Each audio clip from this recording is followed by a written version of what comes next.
Salut, je suis allé voir le très attendu 28e film de l'univers Marvel, Doctor Strange in the Multiverse of Madness, en français dans le multivers de la folie. C'est la suite du film Doctor Strange sorti en 2016, puis à la fin de la vidéo, je vous laisse mon lien vers la critique de ce premier film.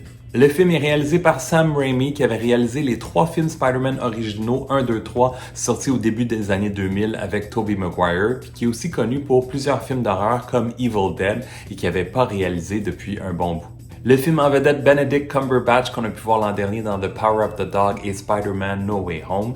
Il y a aussi Elizabeth Olsen qu'on a pu voir en 2021 dans la série Marvel WandaVision et aussi Rachel McAdams qu'on a pu voir il y a 2 ans dans le film Netflix Eurovision.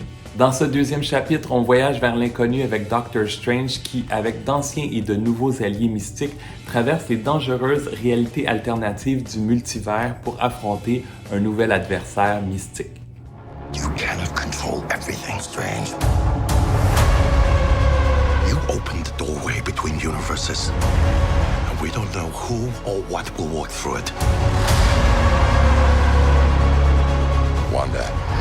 Ce deuxième film est beaucoup plus dark avec beaucoup moins d'humour et même des touches d'horreur. Il y a même des effets spéciaux qui m'ont rappelé Pirates des Caraïbes. Je suis pas certain que ça soit une bonne chose.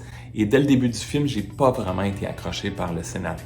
Je trouve que la majorité des personnages sont un peu plates, on ne s'attache pas, comme par exemple le nouveau personnage d'America Chavez.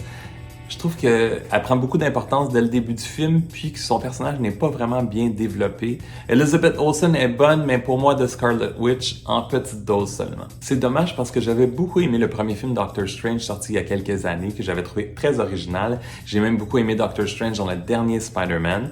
Dans ce nouveau film, il y a plusieurs caméos qui sont surprenants et divertissants, et c'est très cool de voir comment tous les films et les séries de Marvel sont liés entre elles. Ça doit être tout un casse-tête pour les auteurs. Il y a quand même quelques effets spéciaux très intéressants, particulièrement pour les changements de multivers. On dirait que tous les ingrédients y sont, mais que le gâteau ne lève pas. Heureusement que ça dure pas trop longtemps, ça dure 2h05 et même là, j'ai trouvé ça un peu long. Vous allez voir que la fin est très what the fuck. Restez jusqu'à la toute fin parce qu'il y a 2 scènes cachées au générique et les fans de Marvel seront servis avec 2 autres films cette année, Thor Love and Thunder en juillet et Black Panther Wakanda Forever en novembre. De mon côté, j'ai été quand même déçu par ce deuxième film de Doctor Strange qui va probablement quand même plaire aux die-hard fans de Marvel.